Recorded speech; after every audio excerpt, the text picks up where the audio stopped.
Meus irmãos, bom dia, graça e a paz de Jesus. Amém. Ótimo estar aqui com vocês, rever a igreja aqui em Cascadura. Tem muita gente nova desde a última vez que eu vim aqui. Saber que o pastor Ed está cuidando de vocês. Gabriel e Frederico, pastor, são alunos lá no seminário, que é bem próximo aqui, alguns quarteirões. Hoje eu estou com uma dor no coração, que eu não gosto de faltar culto, e eu faltei culto lá na minha igreja, em Parque Anchieta, também a Zona Norte, a entrada no Rio de Janeiro, para quem vem da Baixada. Dia de domingo é dia de crente, está na igreja, amém? Amém. Mas eu estou feliz porque eu fui muito bem recebido aqui, fui muito bem acolhido aqui. O espaço é pequeno ainda, mas o coração para receber é muito grande. Amém. Não só as portas da rua estão abertas, mas eu percebi que as portas do coração também estão escancaradas. Para mim, que sou visitante pregador, para o amigo, para todo aquele que chega aqui, eu me senti muito bem acolhido. Mas, meus irmãos, eu queria falar de um assunto muito sério que o Senhor colocou no meu coração, que é um tema em que Paulo direcionou a um discípulo jovem chamado Timóteo. Paulo é um discípulo velho, treinando um discípulo novo. E Timóteo, durante um tempo, foi dupla com Paulo, mas aqui, nessa carta, ele está de carreira solo, ele está sozinho. Então, Paulo está dando algumas dicas para ele de como se manter no ministério. Eu queria que você pudesse abrir sua Bíblia, 2 de Timóteo, capítulo de número 4. Aliás, são as últimas palavras de Paulo na Bíblia. 2 de Timóteo, capítulo de número 4.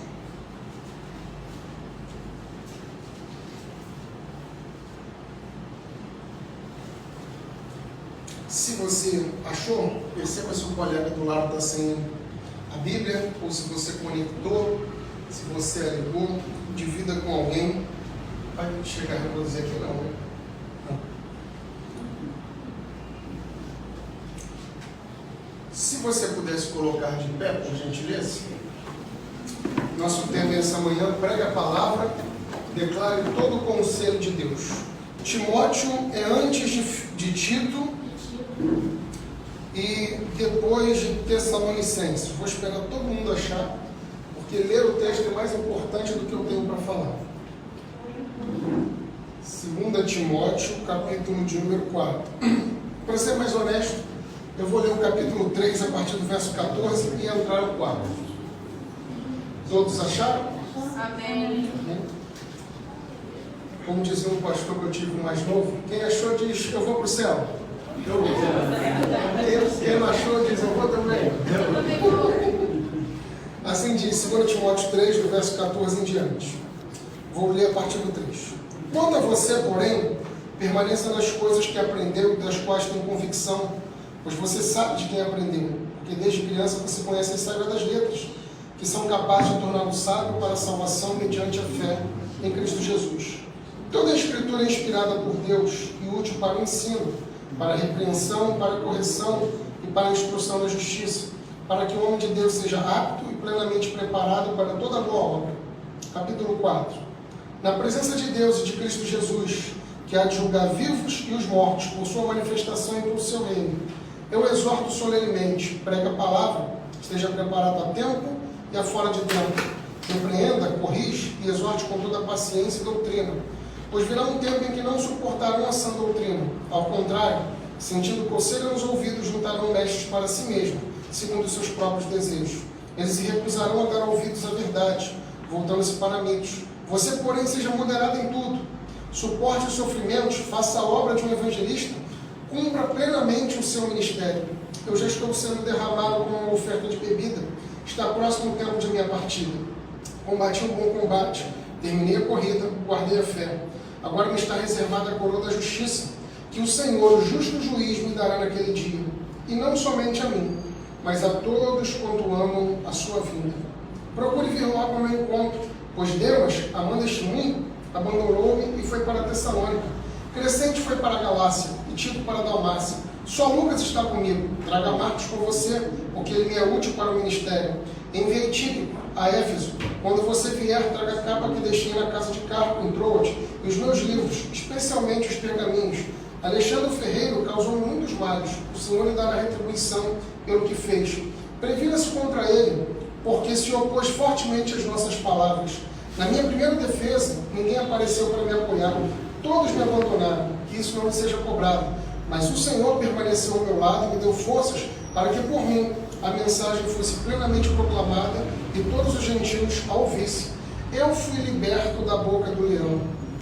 O Senhor me livrará de toda obra maligna e me levará salvo para seu reino celestial. A Ele seja a glória para todos sempre. Amém. Amém. Você pode tomar assim.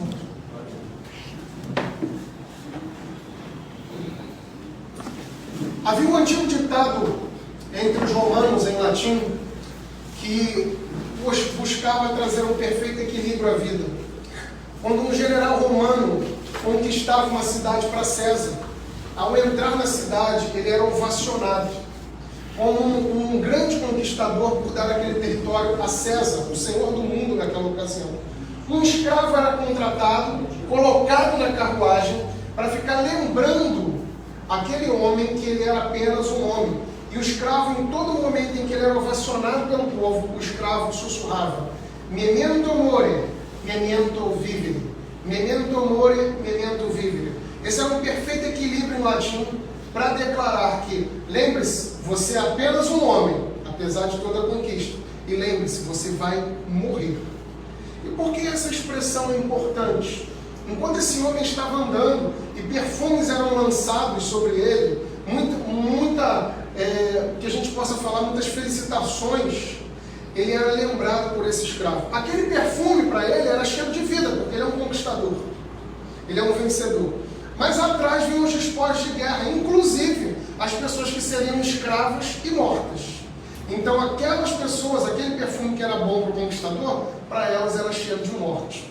O apóstolo Paulo fez menção dessa figura em 2 Coríntios capítulo 4, que o evangelho é cheiro de vidas para alguns, aqueles que ouvem, guardam, preservam, creem. O evangelho é cheiro de morte para aqueles que ouvem, não guardam e não creem. Então, irmãos, o que é importante ao pensar aqui? Memento mori, memento vivere. Paulo está nos últimos momentos da vida dele, são as últimas palavras que ele está dando ao seu discípulo Timóteo. E, irmãos, é importante lembrar que a vida é breve. Você tem se preparado para o último dia da sua vida? E talvez não é uma coisa que a gente pense muito, e eu queria te encorajar hoje a pensar um pouquinho nisso. Paulo está pronto para morrer, de acordo com o texto, mas veja, ele está passando por um julgamento. Tem um contexto aqui.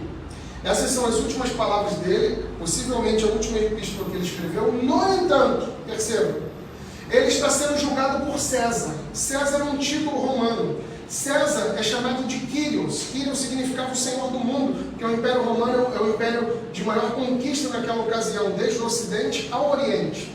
E como ele era cidadão romano, Paulo tinha essa cidadania, ele tinha direito a comparecer uma vez na vida diante de César. Paulo está pegando a ilustração do que está acontecendo com ele, para dizer o que vai acontecer com Timóteo, com todos nós um dia. O César não era um senhor fraudado, ele não é o senhor do mundo de verdade. Mas de acordo com Paulo, há uma data em que a gente não poderá faltar. Um dia nós estaremos diante de Deus, do verdadeiro Senhor do cosmos, dos céus e da terra. Eu não tenho muito hábito de fazer isso, mas farei isso agora. Pergunta a pessoa do seu lado e diga a ela assim: você está preparado para encontrar Deus? Então, volta para mim aqui agora e pense nisso. Olha só. Imagine que você morre agora, você. E Deus pergunta para você assim: por que eu permitiria que você entrasse nos meus céus? E aí, meus irmãos, nosso passado nos condena. O diabo sabe o que a gente fez no inverno, no passado, ele sabe o que a gente fez na primavera, tudo. Exemplo, você já fez algum voto na vida e você não cumpriu? Segundo Mateus capítulo 12, nós seremos julgados pelas nossas palavras. Você já, pegar os homens aqui com muito respeito, você já andando na rua, de repente, passou uma mulher bonita e você anotou a placa? No último dia, todo mundo entendeu, anotou a placa, né? No último dia, isso vai passar no seu julgamento. Não um telão assim, mas isso estará nu e patente diante de Deus. A gente às vezes esquece, irmãos. Tem muitos jovens aqui, possivelmente seus pais incentivam a estudar, a galgarem postos importantes. Mas vocês não estão construindo apenas futuro, gente. É importante a gente lembrar que a gente não constrói apenas futuro, a gente também está construindo passado. Um dia, a vida que vivemos, nós teremos que dar conta a Deus. Paulo era maduro o suficiente para refletir sobre isso. Há um filme chamado Gladiador, com Russell Crowe, ele é o general Máximos, e quando ele coloca logo no filme os soldados enfileirados para a batalha, ele diz uma frase emblemática, ele diz: o que fazemos em vida ecoa na eternidade. Meus irmãos, a vida que se vive, vive-se apenas uma vez. Nós não temos muitas vidas, se vive apenas uma vez. E nós teremos que dar conta dessa vida. As escolhas certas levarão a lugares certos. As escolhas erradas vão levar a lugares errados. Nunca haverá um jeito certo de fazer coisas erradas. Errado sempre vai ser errado. E aí pense. A igreja boa não é a igreja que está preocupada com a sua segunda-feira. A gente tem muita igreja aí, de porta larga, em que a igreja está preocupada com a segunda-feira, que você ganhe mais dinheiro, que você prospere. Veja, a gente está preocupado que você tenha o pão de cada dia. Mas antes de ter o pão de cada dia, a gente quer que você tenha o Pai que é nosso. A igreja boa nem sempre é a mais lotada. Às vezes a igreja boa, como o evangelho é como um leão, é pregado, assusta, às vezes pode ser a igreja vazia. A igreja boa é onde o pastor prega o evangelho, os ministérios estão funcionando baseado dentro dos sacramentos. Ou seja, a igreja está baseada no que a Bíblia diz, não no eu acho. Então pensemos, a igreja boa é aquela que o pastor está te preparando para o último dia da sua vida. Uma boa teologia nos prepara para que a gente morra bem, gente. Minha avó está com uma média de 77 anos. E quando eu era mais novo, eu percebi que toda vez que minha avó recebia uma notícia de morte, eu já vou entrar no texto, mas eu estou construindo as ideias. A gente dizia assim: Ih, fulano morreu, seu Joaquim morreu. Minha avó passava mal. É difícil dar notícia de morte para um idoso, já reparou? Em geral, eles sempre ficam muito abalados. Quando eu era mais novo, eu era meio ingênuo, dizia assim: caramba, minha avó gosta do seu Joaquim, eu nem vi ela convivendo com ele. Depois que eu fui estudar ciências sociais, aprendendo a observar o comportamento humano, eu aprendi que minha avó, na verdade, tem medo da morte. Eu posso dizer que o Gabriel morreu, ela nunca viu o Gabriel e ela passa mal. Mas por quê? Quanto mais idoso você vai ficando, mais inquérito você vai ter que prestar conta diante de Deus. Então, uma boa teologia nos prepara para morrer bem. O Paulo tem certeza disso aqui. E ele está instruindo a Timóteo.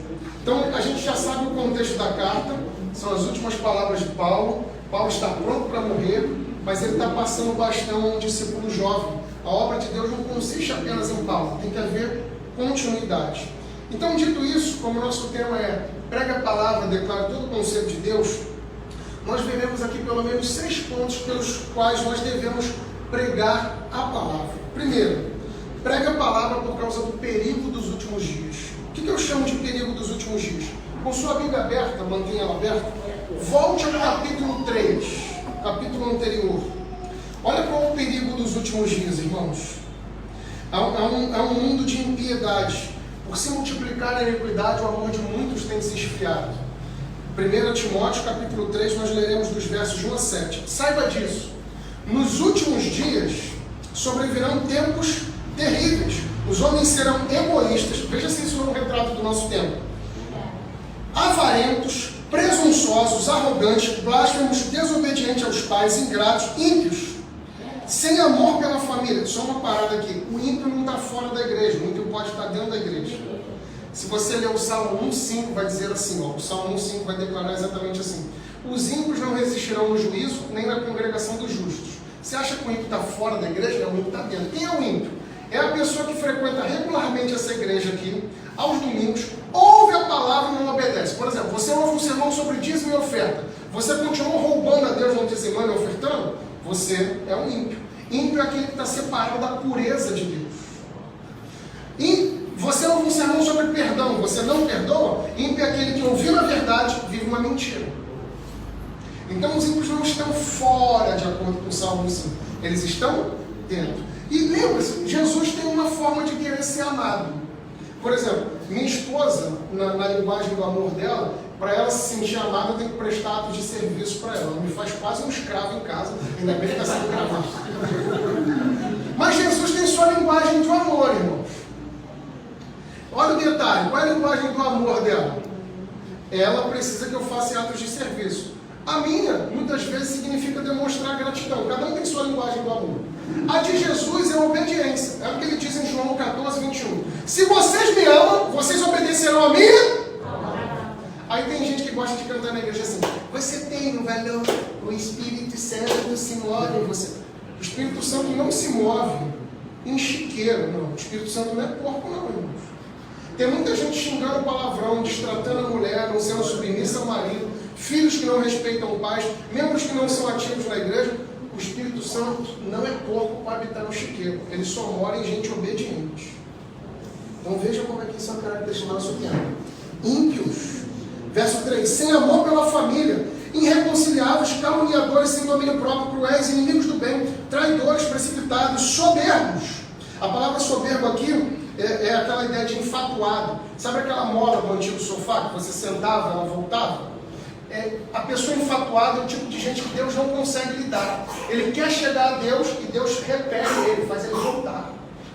Soberbos, mais amantes dos prazeres do que amigos de Deus, tendo aparência de piedade. Mas repare, tem gente que gosta de se fingir espiritual, tendo aparência de piedade, mas negando seu poder. A face destes também. São esses que se introduzem pelas casas e conquistam mulheres instáveis, sobrecarregadas de pecados, aos quais se deixam levar por toda espécie de desejos. Eles estão sempre aprendendo e jamais conseguem chegar ao conhecimento da verdade. Gente, a característica de perigo nos últimos dias, como eu disse, não está fora da igreja, está dentro. O ímpio pode estar lecionando para nós. Veja o que o texto diz no verso 7. Eles vivem aprendendo, mas nada entendem. Você conhece gente assim, que discute coisas intergalacticais? Coisas que ele nem compreende, mas que ele quer ter razão? Às vezes há uma adolescência teológica em nós, a gente quer ter razão em tudo. Agora, por que é importante ter doutrina e sã doutrina na igreja? Meus irmãos, um corpo, se tem uma coisa que a gente aprendeu no período da pandemia, que um corpo, se tiver com o sistema imunológico fortalecido, uma coisa que ele não terá vai ser o quê? Doença. Então o que fortalece o seu sistema imunológico espiritual? A palavra de Deus. Se você não tiver com o seu sistema imunológico fortalecido, esse mundo, essa impiedade vai te catar para ele. Nós precisamos entender, meus irmãos, que é uma impiedade nesses dias. E por falar nessa figura sobre saúde, todo mundo aprendeu na pandemia também como é que se fabrica uma vacina. Você pode não ser formado em biomedicina, mas você aprendeu na televisão como é que se fabrica uma vacina. Então vamos lá, explica para mim como é que se fabrica uma vacina. Você pega o anticorpo de um vírus, não é isso? Você vai fabricar no laboratório e injeta. Quando você tiver contato com aquele vírus, como é que a vacina reage? Ela já tem um anticorpo criado, então ela reage. E aqui está o perigo. E eu preciso caminhar devagar aqui para que todo mundo entenda onde eu quero chegar. Até agora há pouco eu falava sobre o perigo da impiedade entrar no seu coração. Mas e quando a impiedade já entrou? Por isso eu usei essa ilustração da vacina. Tem gente que foi vacinado com um falso evangelho. Tem gente que foi vacinado ao invés de viver o evangelho, que é de Jesus. O evangelho é sobre Deus, sobre o que Deus fez por nós, sobre a morte e a redenção de Jesus, a sua ressurreição. Tem gente vivendo o evangelho. O que é o evangelho? Eu chego na igreja para parar de ser triste e ser feliz. Eu chego na igreja não para doar coisas, mas para receber coisas. E qual é o detalhe? Quando a gente ouve o evangelho, a gente reage, porque a gente já foi vacinado com algo que nos impede de conhecer a Deus. Então, meus irmãos, prega a palavra por causa do perigo dos últimos dias. Mas também prega a palavra, segundo, por causa do poder da palavra. E a manuseie com precisão. Eu queria que você voltasse no capítulo 2,15 de 2 Timóteo. É um dos versos mais famosos. 2,15. Pregue a palavra e a manuseie com precisão. Olha o que o texto diz. Procura apresentar-se a Deus aprovado, como obreiro que não tem que se envergonhar, que maneja corretamente a palavra da verdade. Então olha o detalhe a ser percebido aqui. A quem tem que se apresentar aprovado? A Deus. Às vezes, irmãos, nós nos preparamos muito bem para as multidões, já reparou? A gente está preocupado em oferecer algo aos homens. Só que o texto diz que antes de prevalecer diante dos homens, a gente tem que prevalecer diante de Deus. Procura apresentar-te aprovado diante de Deus. Tem muita gente que troveja muito, faz muito barulho, mas pouca gente que molha a terra seca e cansada para frutificar. E detalhe, irmãos, nós nunca vamos prevalecer diante das multidões se a gente não prevalece diante de Deus. Um homem não pode ter sermões, aulas mais bonitas do que sua vida de oração. Como dizia Leonardo Ravenhill, o púlpito pode ser um lugar de exibição de seus dons e talentos, mas só Deus conhece quem é você no quarto de oração. Vir para cá e fazer discurso bonito na plataforma, qualquer um faz, meus irmãos. E isso também pode denotar hipocrisia. Um homem não pode ter sermões mais bonitos que sua vida de oração. Deus não abençoa transeuntes, pessoas que vêm uma vez na semana à igreja, olha lá, pessoas que passam pouco tempo, porque para poder a gente manter a consciência tranquila diante de Deus, a gente diz, é melhor pouca oração do que nenhuma. E perceba, às vezes a gente nem tem vida de oração, a gente ora para dormir, para acordar e para comer. Mas isso não é vida de oração. Se você ama alguém, você passa tempo com esse alguém. Se você quer uma família feliz, você vai devotar tempo a isso. Prevalecer diante de Deus significa isso. Se você ler o capítulo 1 dessa carta, Paulo diz que chora e ora por Timóteo dia e noite. Orar, meus irmãos, é prevalecer diante de Deus, é estar tempo com Deus. E por que eu devo passar tempo com Deus? Porque se eu for aprovado diante de Deus, de acordo com o texto, eu vou ser um obreiro que não tem do que se vergonhar, que maneja corretamente a palavra da verdade. Então veja o ponto que a gente está trabalhando aqui. Prega a palavra e a manuseie com precisão. A palavra manejar bem aqui significa fazer linha reta. Na palavra de Deus a gente nunca pode acrescentar nada. A gente quer convalidar um pecado de alguém, a gente diz, Deus entende. Não. A palavra de Deus, ele é uma só. Nada acrescenteis a minha palavra, disse o Senhor em Deuteronômio 4:2. A palavra de Deus é uma linha reta. Você não pode ir além, você não pode ficar aquém. Agora, um detalhe a ser percebido aqui. Como é que eu manuseio com precisão essa palavra? Volte ao capítulo 3, versos 12. De fato, todos os que desejam viver piedosamente em Cristo Jesus serão perseguidos. Contudo, os perversos e impostores irão de mal a pior, enganando e sendo enganados. Quanto a você, porém, permaneça nas coisas que aprendeu, das quais tem convicção, pois você sabe de quem aprendeu. Olha o que ele vai dizer sobre a vida de Timóteo, verso 15. Porque desde criança você conhece as sagradas letras, que são capazes de torná-lo sábio para a salvação, mediante a fé em Cristo Jesus. Eu vou ler ainda 16 e 17, mas presta atenção nisso. Timóteo foi instruído na fé pela sua avó Loide e pela sua mãe Eunice.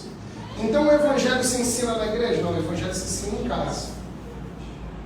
Eu percebi com muito entusiasmo, a esposa do pastor Ed pegou as crianças aqui e levou, e falou assim, bota elas para orar, para pregar. Aqui é importante de manter a chama acesa, mas o fogo tem que vir de casa. Timóteo, ele foi instruído pela fé de sua mãe e de sua avó. E eu acho importante esse argumento que Paulo usa, já viu? Porque se tem uma pessoa que a gente não quer decepcionar é a mãe. Então, para Paulo fazer ele manter seu ministério, ele fala assim, lembra que tua mãe te ensinou, rapaz? Agora, olha o que ele diz sobre manusear com precisão a palavra, verso 16. Toda a Escritura é inspirada por Deus e útil para o ensino, para a repreensão, para a correção e para a instrução na justiça, para que o homem de Deus seja apto e plenamente preparado para toda boa obra. Meu irmão, quando você for pregar aqui na frente, o pastor vai te dar uma oportunidade. O que você vai pregar? Sobre os eventos da semana na política, sobre a vida do mundo e Bolsonaro? Não.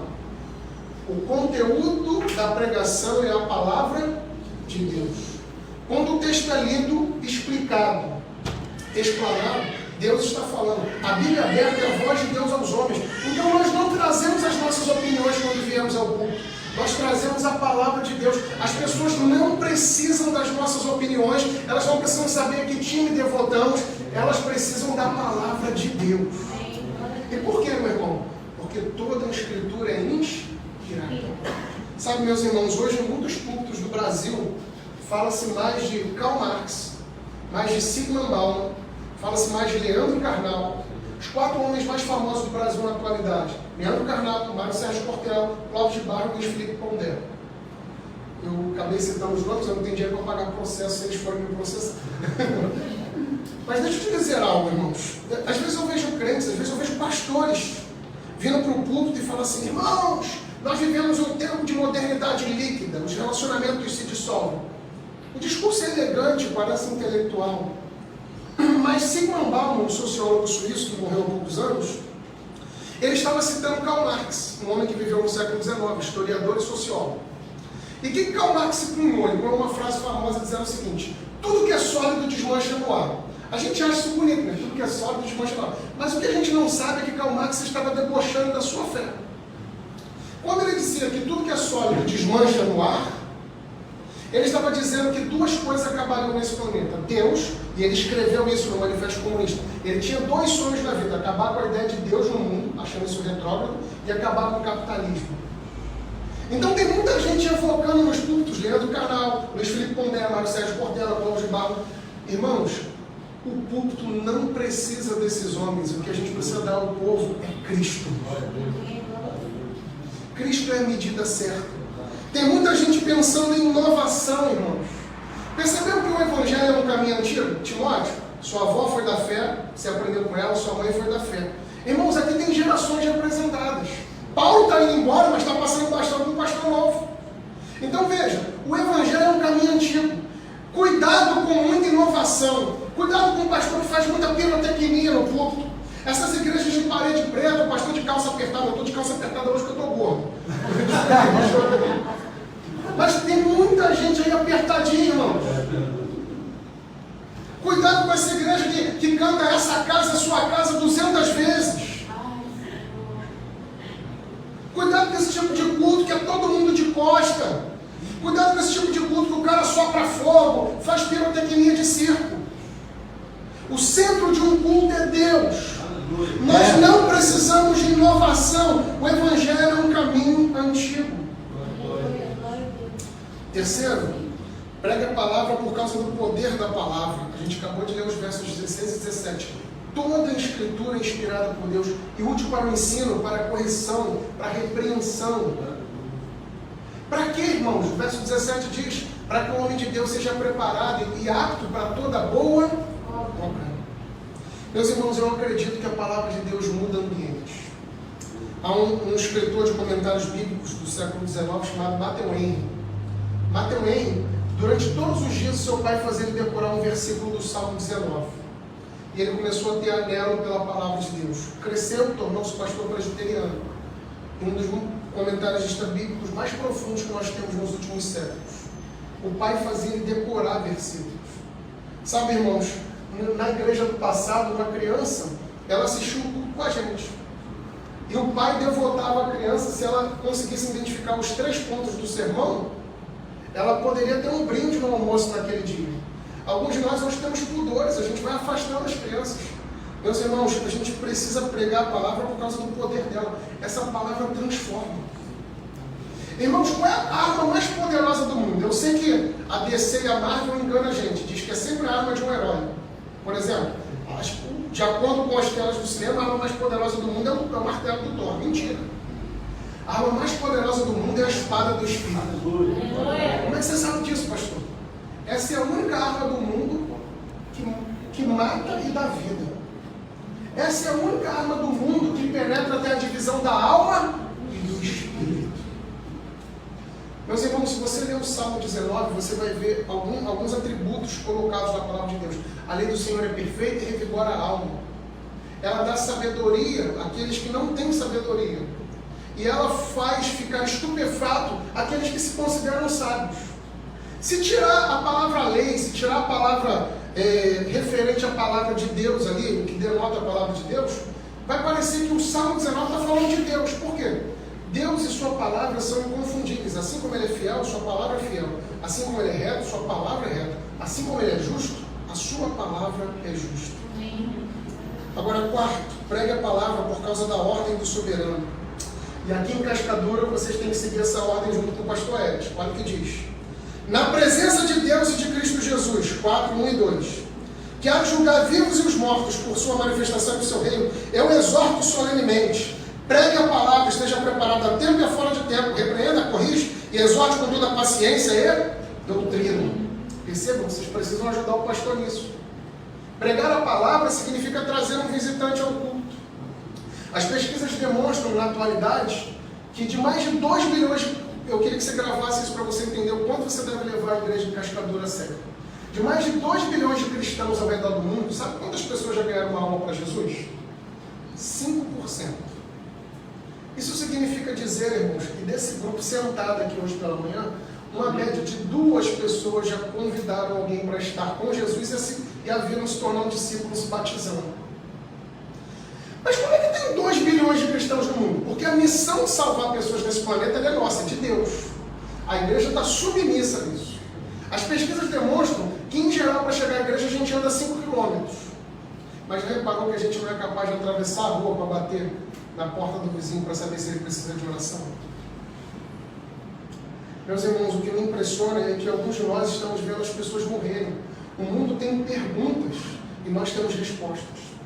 Há alguns anos atrás eu ouvi uma história de uma mulher na Argentina. Eu queria que você prestasse bastante atenção nessa história, que ela pode ter a ver com a sua vida. Pregar a palavra por ordem do soberano significa que se prega a tempo e a fora de tempo. Então, quando você chegar amanhã para trabalhar, os seus colegas de trabalho estiver falando do Flamengo, aí você fala, está arrependido em nome de Jesus! É assim. Tem hora que para falar bem do time que é bom, então você fala bem. Tem hora que você vai falar sobre a violência da cidade, é óbvio. Irmãos, há uma pesquisa que demonstra aqui no Rio de Janeiro, essa pesquisa é empírica, ela não está catalogada, que o carioca começa uma conversa por esses 4 assuntos: estado do tempo, o time do coração, a violência da cidade ou sobre situações do governo, seja estadual ou federal. Então preste atenção nisso. Às vezes você senta num banco de Uber, você fica 15 minutos ali, você é capaz de falar mal de tudo e menos de Jesus para aquele cara. É uma oportunidade perdida, alguém interagiu com você. Que Deus nos livre da maldição de conversar com alguém 5 minutos e não falar de Jesus para ele. E aí eu vou voltar na história da mulher na Argentina. Quando ela era jovem, ela foi chamada para ser missionária. E ela falou, Deus, eu quero casar. Esse é o desejo de muitas mulheres. E aí Deus permitiu ela casar. Quando ela casou, ela falou, Deus, eu quero ter filhos. Deus permitiu ela ter filhos. Ela falou, eu quero criar meus filhos. Deus permitiu ela criar seus filhos. Só que como muita vovó, que cai no conto do vigário, já criou o filho, quer criar o neto. Porque vovó às vezes fica meio besta, já reparou? O neto às vezes vira o centro da idolatria da vida. O neto é meio... Porque tudo que a gente adora, a gente se parece. Como o neto é muito infantil, já viu o velho também fica meio infantil. Tudo que a gente adora... Não fala o nome não, pelo amor de Deus. Tudo que a gente adora, a gente se parece. Quer ver um exemplo? Dinheiro. Dinheiro é algo que deixa a gente acelerado, inseguro. Já reparou que as pessoas que vivem em busca de dinheiro vivem inseguras? Elas têm estabilidade financeira, mas elas são instáveis quanto à vida eterna. Tudo que a gente parece, a gente adora. Tudo que a gente adora, a gente se parece. E essa mulher foi criar os netos. Até que um dia Deus chamou um vaso. Tinha um homem andando nas ruas de Buenos Aires. E aí Deus falou assim, vá para tal, na casa tal, e bata para falar com a mulher que eu vou te mandar. Ele chegou lá, ela estava brincando com os netos no quintal em Buenos Aires. Aí ele bateu, ele falou assim, é aqui que mora fulano? Ela falou assim, então, o Senhor, Deus me mandou aqui enquanto eu estava andando nas ruas da cidade para lhe falar que Ele te chamou na juventude para ser missionário. 3.000 almas em Buenos Aires morreram e foram para o inferno, porque você se preocupou em viver a sua vida. E no último dia você vai dar conta dessas 3.000 almas. Sabe, irmãos, o Senhor pode estar te chamando no ambiente do seu trabalho, ganhar aquela empresa. Na igreja a gente aprende edificação. Hoje aqui é o vestiário. Lá fora vai ser o jogo da vida. O que você pegou de instrução do mestre aqui, do técnico, você tem que usar lá fora. Vai terminar essa liturgia daqui a pouco, mas lá fora vai continuar a liturgia da vida. Quando lhe trouxerem ideologia de gênero, quando lhe trouxerem ideias anômalas, você vai precisar manusear a palavra de Deus e pregar ela a tempo e a fora de tempo. Mas também, meus irmãos, no texto, a gente deve pregar a palavra por causa das atrações sensoriais e sexuais. Quanto tempo eu tenho? Vocês me dão mais 5 minutos? Quem me dá mais 5 minutos? Levanta a mão. Ó, 5, 10, 15. Então, mas eu pretendo não ser muito prolixo, não. Minha esposa hoje não está aqui para me controlar. Mas olha só. Quinto, prega a palavra por causa das atrações sensoriais e sexuais. Eu queria ir um pouquinho devagar aqui para a gente entender isso. Já que a gente entende que a gente tem que manusear com precisão. Jesus disse que existe um antídoto contra o pecado, que é ser santificado na verdade pela palavra. O apóstolo Pedro vai nos dizer que essa palavra, ela é a verdade e, segundo Hebreus, ela é viva e eficaz. Então lembremos, a você que prega aqui na igreja, você não é apenas o expositor da palavra, mas você é o guardião dela. E como é que se preserva a palavra? Com postura, com testemunho. Então, no ponto que eu aqui estou, prega a palavra por causa das atrações sensoriais e sexuais que são distrações. Eu queria validar isso num texto, eu vou bem devagar nessa parte. Capítulo 2, 2 Timóteo, verso 25 e 26. Olha o que Paulo diz sobre como corrigir uma pessoa. Deve corrigir com mansidão aos que se lhe opõem, na esperança de que Deus lhe conceda o arrependimento, levando-os ao conhecimento da verdade. Então, quando alguém prega, presta atenção nisso, ó, você, pastor Ed, te escala para pregar, para dar aula para as crianças, você não prega para ofender as pessoas. Você precisa amar a alma delas, assim como você ama a Deus e a sua palavra. Tem muita gente que ama a palavra, tem muita gente que ama a Deus, mas não ama as pessoas. Lembre-se do exemplo de Jeremias no Antigo Testamento. Ele agonizava chorando por aquelas pessoas que não se arrependiam. Então é importante amar as pessoas. Falar a verdade é falar a verdade em amor. Então quando a gente prega, a gente está querendo conduzir as pessoas a arrependimento. Veja o que Paulo fez com o próprio Timóteo no capítulo 4. Eu te imploro, prega o Evangelho. A gente precisa agonizar dessa maneira. Olha o verso 26. Para que assim voltem à sobriedade e escapem da armadilha do diabo, que os aprisionou para fazerem a sua vontade. Eu vou precisar comentar algo aqui para poder todo mundo entender o que eu vou falar, e eu posso mexer um pouco com a minha reputação, mas se o desejo é que você aprenda, eu não estou muito preocupado com a minha reputação. Depois de ter passado uma noite ontem estudando e orando, eu percebi que eu não tinha me alimentado, então eu fui comer. Na hora que eu fui comer, eu liguei a televisão. Todo brasileiro tem essa maneira de dar uma zapiada comendo. Meus irmãos, quando eu fui zapear a televisão, já era mais de 1h da manhã. O que estava passando na Band? Cine Privé.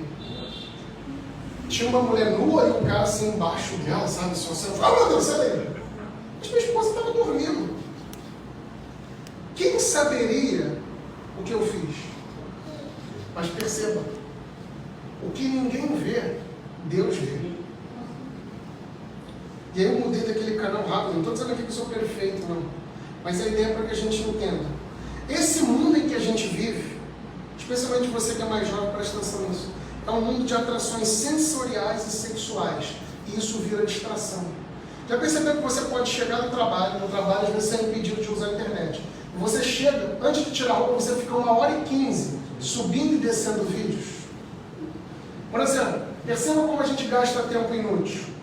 Se você for na bateria do seu celular, no aplicativo que controla ela, você vai ver quantas horas você usa em Twitter, Facebook, WhatsApp, Telegram.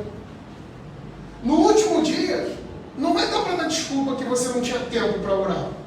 A bateria do seu celular prova que você tem tempo. Aliás, irmãos, se tem uma coisa que eu tenho aprendido na vida, quando a gente diz que não tem tempo para fazer algo, é que aquilo não é importante. Porque quando é importante, a gente arruma tempo. Quem quer fazer a obra de Deus, quem quer cuidar dos seus, dá um jeito. Quem não quer, dá uma desculpa. Então, cuidado com as atrações sensoriais e sexuais. Você que é mais jovem, cuidado com os vídeos do TikTok. Você pode cobiçar coisas que não são suas. Às vezes você está desejando mulheres como se fossem mulheres e elas são crianças. No Brasil isso é crime, é pedofilia. Cuidado com distrações por demais.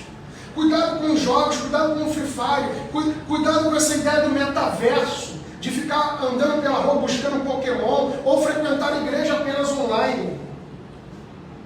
Meus irmãos, os lugares mais perigosos do mundo são drogarias, bancos, sacolões, lotéricas, hospitais e postos. Isso tá? Quando você via pesquisas há 10 anos atrás, os locais mais perigosos do mundo, Costa Barros, Baixada Fluminense. Hoje os locais mais perigosos do mundo são esses que eu te falei. Você já reparou, as pessoas vão em todos esses lugares, mas elas não vêm na igreja, porque só na igreja tem Covid. Irmãos, cuidado com as distrações. A ceia online, por um momento, ela foi importante, quando havia um decreto.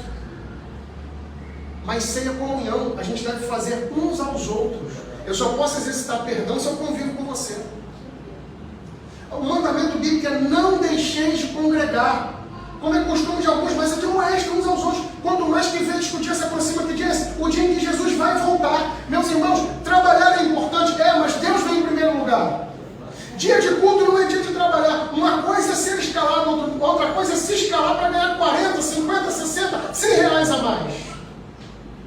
Dia de culto, você tem compromisso com a igreja. Por quê? Porque a igreja é onde você encontra o reino de Deus na terra. É onde os sacramentos são administrados. Então lembre-se, cuidado com as atrações sensoriais e sexuais.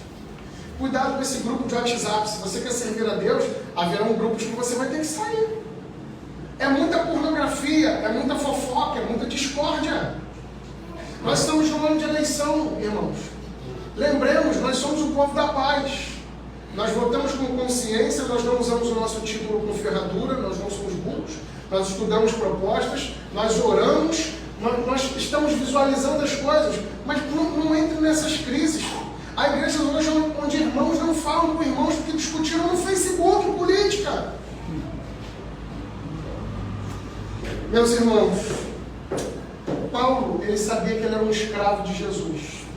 E talvez a lição que ele queria ensinar a Timóteo deveria ficar para nós. Escravo não tem vontade, escravo se submete. Na igreja, ela não é um clube que você faz, ela tem que fazer o que você quer, senão você se desliga. Pelo contrário, a igreja você se submete. Por quê? A igreja é o corpo de Cristo. Cristo é o cabeça, a igreja é o corpo. O que comanda essa mão aqui é a minha cabeça. O que comanda a igreja é a cabeça de Jesus. Não tem como amar sua esposa e odiar o corpo dela. Olhar o rosto é lindo, mas o corpo é horrível. Quem ama Jesus ama a igreja.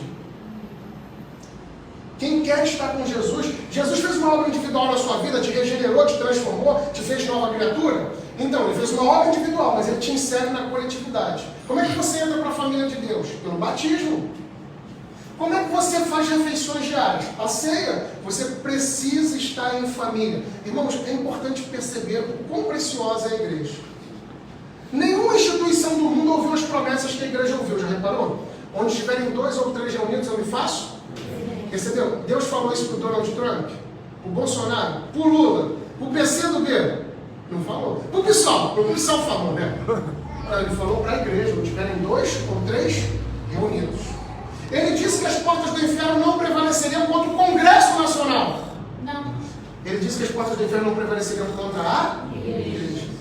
Jesus, antes de enviar a igreja ao mundo, enviou o Espírito Santo a quem? A igreja.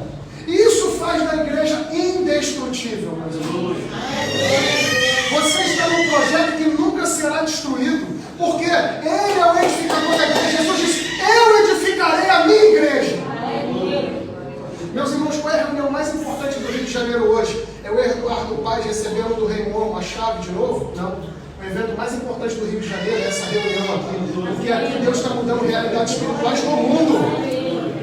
Nós nos reunimos no nome de Jesus. Meus irmãos, mas no texto tem a relação de passado, futuro e presente. Eu estou caminhando para o final. Dá uma olhada no verso 6, você vai ver o passado. O passado mesmo. Eu estou sendo derramado como uma oferta de bebida. Está próximo o tempo da minha partida. E aí olha o verso 7, que tem aqui a denotação de passado. Combati o bom combate, terminei a corrida, guardei a fé. Tem muita gente que combate, mas tem muita gente que não guarda a fé. Eu queria te ensinar uma oração a partir de hoje.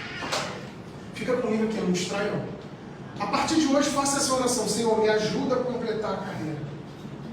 A partir de hoje, agonize aos pés de Jesus dessa maneira. Me ajude a completar a carreira. Paulo consegue pressentir que vai morrer. Mas olha a visão de futuro que ele também tem, verso 8. Agora me está reservada a coroa da justiça, que o Senhor, o justo juiz, eu gosto dessa expressão, justo juiz, por quê? Ele estava sendo julgado por César, a primeira audiência foi dissolvida. Todo mundo o abandonou, mas ele diz que vai haver um julgamento com um juiz justo, onde Jesus não vai estar mais diante de Herodes, vai ser o contrário, Herodes vai estar diante de Jesus. A verdade vai prevalecer, porque a verdade é o próprio Deus. Mas olha o detalhe, a esperança que Paulo nos dá. Ele, não é apenas ele que vai ser julgado por esse justo juiz e receber uma coroa, mas todos quanto amam a sua vinda. Você ainda guarda os céus, meu irmão, porque Jesus foi preparar um lugar para você e para mim. Ele há de vir buscar uma igreja triunfante. A gente viu o passado de Paulo, viu o futuro de Paulo, que também pode ser o nosso futuro. Mas veja o presente.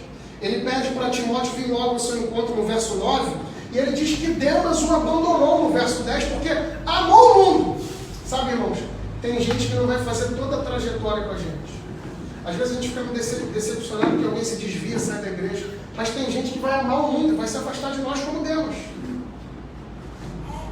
É importante notar que a gente não pode parar por essas ocasiões. A gente continua os amando, continua orando, intercedendo, mas a gente não pode parar. Nem todo mundo vai andar todas as estações de trem com a gente. E não adianta a gente tomar o trem deles. Porque se a gente tomar o trem deles, é o trem errado. Não vai adiantar mudar de vagão, porque a gente vai chegar no lugar errado. Mas veja, ele está sentido, só Lucas está com ele. Para quem viu aquele filme do Paulo, o apóstolo, a prisão que Paulo estava, ele tinha pesados grilhões. Capítulo 2:9, ele é um prisioneiro comum. Ele está num local fétido. Urinas e fezes se misturam ao prisioneiro. Mas detalhe, ele tem frio, ele diz, traga a capa, traga os pergaminhos. A dica aqui, veja que ele é um homem velho que quer continuar aprendendo, irmãos, quer continuar estudando. Tem gente na igreja que acha assim, já sou 60 a mais, panela velha que faz comida boa, mas eu estou pendurando a chuteira. Não, irmãos. Deus chamou Moisés para poder fazer a maior obra da sua vida com 80 anos. Deus deu filho a Abraão quando ele era impotente sexual com 100 anos. Deus chamou Sara para ser mãe depois que suas regras cessaram com 75. Noé construiu uma arca, meus irmãos, quando ele tinha mais de 500 anos. Então percebamos um detalhe. Não é o estado de tempo, não é a idade que você tem. Deus ainda pode usar você. Agora tem detalhes. Paulo passa por hostilidades. Alexandre o Ferreiro é alguém que se opôs fortemente a ele. Paulo cita o Salmo 62, dizendo que o Senhor vai retribuir a ele. Quem julga nossas causas é o Senhor. Paulo, na sua primeira defesa, foi livrado da boca do leão porque o julgamento era injusto. Todos o abandonaram, mas o Senhor esteve com ele. Talvez aqui ele se lembrasse das palavras de Jesus em João 16, onde Jesus declarou que estaria conosco. Meus irmãos, mas lembre-se, você lembra no dia que Paulo se converteu em Atos 9? Quando ele está no caminho para Damasco, ó, presta atenção nisso, quando ele está no caminho para Damasco, quem foi que pegou ele? O caminho. Ele ouviu uma voz, olha como é que ele era religioso. A voz dizia assim, Saulo, Saulo, por que me persegue? Olha o perigo de ser religioso. O religioso ouve a Deus, mas não o conhece. Aí ele diz assim, quem és tu, Senhor? Ele ouviu Jesus, mas não sabia quem era Jesus. O problema não é andar no caminho, o problema é se o caminho está dentro de você. No caminho para Damasco, o caminho pegou Paulo. Lembra das promessas que Jesus fez a Paulo em Atos 9? Na boca de Ananias, muita gente era um assassino cruel, porque Paulo se converteu no 5º ano da igreja formada. Já havia 5 anos de perseguição. Ele era o que consentia na morte dos crentes. Mas o que Jesus disse que ele era em sua boca? Para mim, ele é um vaso escolhido para testemunhar diante de gentios e reis. E o que ele está fazendo aqui, gente? Ele está testemunhando diante de César. Jesus está cumprindo a promessa, o Senhor é fiel. Você notou isso? Como é que Jesus cumpriu a promessa? Ele seria uma testemunha diante de reis. E é isso que está acontecendo aqui. Meus irmãos, eu caminho para o final dizendo o seguinte. Pregue a palavra por causa da promessa de salvação ofertada pelo Senhor no Evangelho. Se você pensar nos versos 16 ao 18, é exatamente isso que nos é ensinado. O Senhor nos livrará de toda obra maligna e nos levará salvo para o seu reino celestial. A Ele seja a glória para todo o sempre. O pregador fiel dá aos pecadores o que eles não gostariam de ouvir, a verdade. Então, quais foram os pontos que nós ouvimos aqui? Foram 6. Prega a palavra por causa da impiedade dos últimos dias. Prega a palavra e a manuseie com precisão. Prega a palavra por causa do poder da palavra. Prega a palavra por ordem do soberano. Prega a palavra por causa das distrações sensoriais e sexuais, que são distrações. E prega a palavra por causa da promessa de salvação ofertada pelo Senhor no Evangelho. Eu concluo dizendo uma coisa, meus irmãos. Esse texto aparentemente parece falar de Paulo. Mas para onde esse texto de fato aponta? Quem é que foi abandonado por todos? Jesus. Quem é que sofreu hostilidade dos seus opositores? Jesus. Quem é que teve julgamento injusto e foi sentenciado à morte? Jesus. Meus irmãos, esse texto é para além de Paulo. Esse texto aponta alguém que morreu por nós. E se ele morreu por nós, como Paulo, a gente precisa fazer algo grande para ele. O que nós aprendemos aqui? Primeiro, verdadeiros servos de Deus passam por martírio. Diferente do que algumas igrejas dizem que você vai triunfar, não, o verdadeiro servo de Deus passa por martírio. Segundo, pessoas dotadas de sabedoria mais velhas na igreja deveriam ensinar os mais jovens. Não significa que todo velho é sábio. Envelhecer é inevitável. Amadurecer vai ser opcional. Então, se você é um velho sábio, instrua os mais jovens. Eles têm força, mas você tem sabedoria. Então, precisa compartilhar. Terceiro, que a gente possa aprender aqui, a gente não deve ter ciúme do cargo. Paulo sabe que está morrendo, então ele está passando o bastão. Como é que a gente sabe que Timóteo foi fiel? Porque a gente está aqui, o bastão chegou até nós. Quarto e último, meus irmãos. A história pessoal de ancestrais na fé deveria ser os melhores testemunhos que nós temos. Às vezes a gente gosta de botar uma placa na igreja. Venha ouvir o testemunho do ex-travesti. Aí o cara começa a pregação. Meu nome era Jennifer. Tal, e a gente gosta de se orgulhar. Que bom que Deus salva a gente assim. Mas percebeu? O evangelho deve começar dentro de casa. O que chegar primeiro vai marcar mais a vida do seu filho e do seu neto. E eu encerro com uma história para a gente pensar o quão importante é pregar o evangelho. Há alguns anos atrás eu era aspirante numa igreja em São João e foi pregar uma missionária que trabalhava com crianças de rua na Bahia. Ela cuidava dessas crianças. E uma situação muito parecida com vocês, num local de muito mendigante e muita gente usando droga, como estão a metros aqui de vocês. Não ache que aquilo ali é um ambiente para você não olhar. No ambiente onde Satanás tem um trono, Deus plantou uma igreja. Será necessário às vezes sujar as nossas mãos. E essa mulher começou a evangelizar um menino de 7 anos, se não me falha a memória, o nome dele era Jefferson. E ela perguntou para o Jefferson uma vez: o que você quer ser quando crescer? E um menino de 7 anos deu uma resposta altamente madura, dizendo o seguinte: tia, se um pastor chegar e me der uma Bíblia, eu vou ser pastor. Mas se um traficante chegar e me der uma arma e me oferecer um dinheiro, eu vou ser traficante. E olha o que a criança diz, de 7 anos: depende de quem chegar primeiro. Você lembra que Paulo diz a Timóteo? Faça o trabalho de um evangelista, pregue a tempo e a fora de tempo, porque a primeira experiência marca muito. Deus plantou vocês aqui para mudar a realidade de Cascadura. Pastor Ed não é pastor da igreja em Cascadura, ele é pastor desse bairro. Vocês não são membros dessa igreja, vocês são pastores desse bairro. Coloque-se de pé. Curve sua cabeça, coloque a mão sobre o seu coração. Senhor, fiel e digna de toda aceitação é essa palavra, que o Senhor Jesus Cristo veio ao mundo para salvar os pecadores, do qual eu sou o pior. Paulo era um homem douto, Paulo era um homem que tinha dons e talentos, mas enquanto ele confiou em Ti, ele nada alcançou. Senhor, a Tua palavra diz que quando Paulo foi embora da igreja em Jerusalém, houve paz na igreja. O Senhor estava ensinando a Paulo que tudo depende do Senhor e não de homens. Essa obra depende do Senhor e não de homens. Então alimenta-nos, ó Deus, essa manhã, para que a gente confie mais em Ti. Que nós possamos fazer discípulos como Teu Filho Jesus nos ordenou. Que a gente edifique a igreja como Judas disse em sua carta. Que nós usemos os nossos dons e talentos para poder servir no reino, como disse Pedro. Que nós falemos a verdade do Evangelho em amor, a tempo e fora de tempo, como disse Paulo a Timóteo. Mas, Senhor, que a gente, ao exercer os nossos dons na igreja, também possa servir ao mundo. Dá um número de conversões abundantes a essa igreja. Ó Deus, multiplica nesses dias o número de discípulos. Amém. Aquilo que somos, nós transbordamos. Faz de nós discípulos que fazem outros discípulos. Nós te imploramos que o Senhor dê ao pastor Ed aqui, Senhor, sementes de fé, de cura, de restauração, de milagre, de regeneração. Que as lágrimas dessa igreja possam regar essas sementes. Que essas sementes possam morrer e frutificar. Tornar-se árvores frondosas, que são ninho aos pássaros, sombra aos homens e que gerem frutos. Aprofunda as raízes dessa igreja, Senhor.